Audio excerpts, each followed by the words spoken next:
A 37-year-old man named Mark Uptein was a respected and trusted hunting guide known for his years of experience in the rugged wilderness. Accompanying hunter Corey Chubon on a routine expedition, Mark put his experience to the ultimate test when they suddenly encountered a huge grizzly bear. The details of the incident sparked much controversy among the public, which brought the case to national attention. Today, we bring you the story of Mark Uptein, a man who has dedicated his life to sharing his love of the outdoors, and who ended up facing real terror in the wilds of the Bridger-Teton National Forest.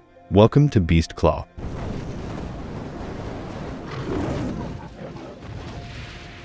Mark Uptein was a man who lived life to the fullest and loved nature with all his heart. Born and raised in Wyoming, Mark developed a passion for hunting and fishing at a young age, and as he grew older, he turned that passion into a career as a hunting guide. The man was known for his extensive knowledge of the Bridger-Teton National Forest, where he spent much of his time guiding hunters on expeditions. His clients were often amazed at the talented guide's ability to find the best places to hunt and track game. In fact, many considered him the best guide in the state.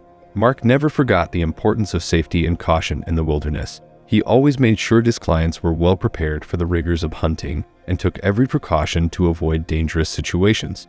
Chubon was an avid hunter who had been looking for years to try his hand at hunting. He hunted a wide variety of game, from deer to elk, but was always looking for something more challenging. One day, he heard of an experienced guide named Mark who was taking hunters through the rugged wilderness of the Bridger-Teton National Forest. The Bridger-Teton National Forest is a large and diverse national forest located in western Wyoming, USA. It covers more than 3.4 million acres and encompasses the Bridger and Teton mountain ranges as well as several other mountain ranges and valleys. The forest is part of the Greater Yellowstone ecosystem, one of the largest intact temperate belt ecosystems in the world. Overall, the Bridger-Teton National Forest is a beautiful and unique natural area that provides visitors with recreational and educational opportunities. Its vast wilderness and diverse wildlife make it a popular destination for those seeking adventure and communion with nature. Chubon was intrigued and decided to contact Mark to see if he could join one of his expeditions. Mark was hesitant at first, knowing John was a relatively inexperienced hunter, but after talking with him, he saw the passion and determination in John's eyes and agreed to take him along.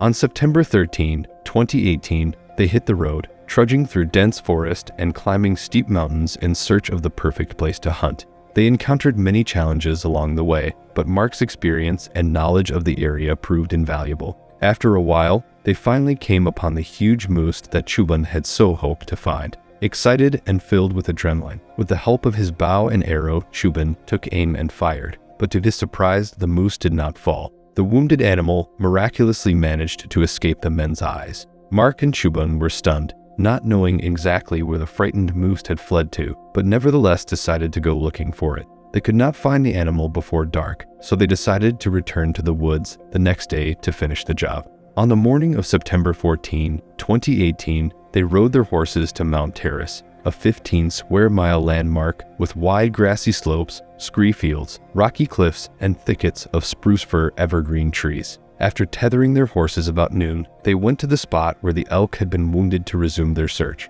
Suddenly, they discovered the animal's bloody trail. The terrain was steep and rocky, and they had to walk slowly. Mark followed the bloody trail closely, pointing out the faint red spots that marked the path. They walked several miles up the mountain, scanning the landscape for signs of elk. As they followed the trail deep into the mountains, the sun began to dip toward the horizon. The air grew colder, and the light began to fade. Mark and Chubon knew they had to find the animal before dark this time for sure. Just as they were beginning to lose hope, the men spotted a moose lying in a clearing. They found it at about 9,700 feet. Mark and Chubon cautiously approached it, surveying the area for predators. When they were sure the area was safe, they approached the elk to examine it. It was a massive animal, and its carcass looked intact. Chubon quickly got to work, pulled out a knife, and began to carve the elk for transport on horseback. He worked quickly and efficiently, trying to preserve as much meat as possible. While cutting, Chubon asked Mark how he came to be a guide. Mark talked about his childhood spent hunting and fishing in the mountains and the years he spent honing his skills. They talked about the importance of respecting the animals they hunt and the environment they live in. Mark decided to remove his shirt and shoulder holster with his Glock semi-automatic pistol, placing them about 5 yards away. He had no idea at the time that this decision would be the worst mistake of his life. After all, with one action, he had essentially left himself without the safety equipment that could have come in handy in a potential predator attack. About 2 hours after fighting the moose, they were almost done cutting it up. But suddenly the sound of falling rocks echoed through the valley, and they turned to see 2 grizzly bears running at full speed right at them. It was a large female grizzly and her cub. Chubon froze, stunned by the size and ferocity of the animals. Mark, on the other hand, remained calm and focused, with a sense of duty to protect his client. At the most responsible moment, however, he discovered that he had no pistol or bear spray, for all the means of protection remained in the holster he had previously removed from himself. Mark instinctively raised his arms and tried to make himself as big as possible, hoping to intimidate the bear. But it didn't work, and the beast continued to advance on him, snarling with rage. Moments later, the grizzly attacked Mark, dropping him to the ground. The hunter's heart raced with adrenaline, but he tried to remain calm and composed. He knew that any hesitation could prove deadly. While Mark tried to fight off the bear, Chubon rushed to the pile of equipment and grabbed the guide's Glock semi-automatic pistol, trying to load it and aim it at the bear without hitting his companion.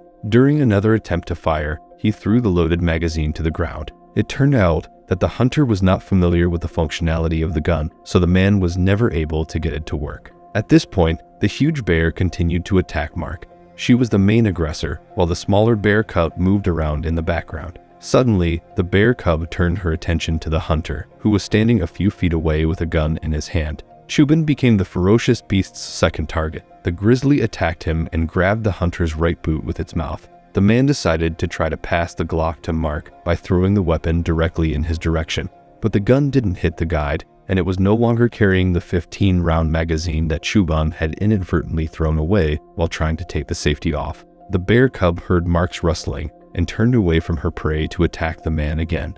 At that moment, Chubon saw his only chance of escape and ran as fast as he could to call for help. Turning around, the man saw Mark on his feet and struggling with the bear, fighting for his life as hard as he could. That was the last time Chubon saw him alive. The hunter fled into the dense thicket to the screams of his new comrade, who tried to fight off the huge predator with his bare hands. A sense of fear and regret was with the Chubon all the way to the horses, which were about 400 yards from the place of the attack. After reaching the horses, he galloped to the top of the mountain to get a signal to call emergency services. At about 4:30 p.m., Chubon alerted dispatchers and waited 2 hours for a helicopter to get him out of the wilderness. Chubon was also seriously injured, so the emergency services had to act quickly. Every second that was lost could have cost him his life. By the time the doctors got to where Chubon had made the call, it was already dark. It took them a long time to find Mark, so the decision was made to leave him behind. Mark's body was found the next day,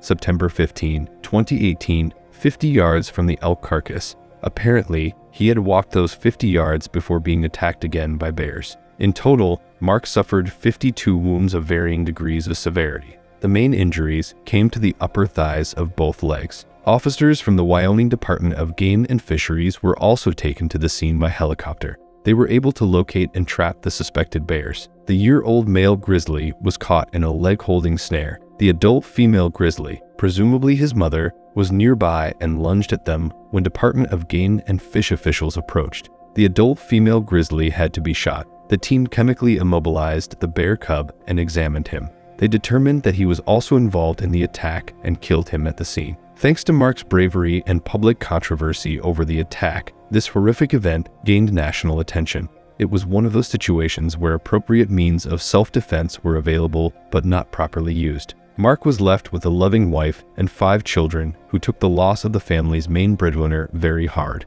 Bear attacks in the Bridger-Teton National Forest are rare, but they do happen. In recent years, there have been several incidents of bear attacks on both people and pets. These incidents serve as a reminder of the importance of taking proper precautions when visiting bear country. The best way to avoid bear attacks in the Bridger-Teton National Forest is to take steps to minimize encounters with bears. Visitors should make noise while hiking or camping, as bears are likely to avoid people who make noise. It is also advisable to carry bear spray, as it is an effective bear repellent. What do you think of this story? Have you ever encountered bears in the woods? It would be interesting to read your comments. See you soon.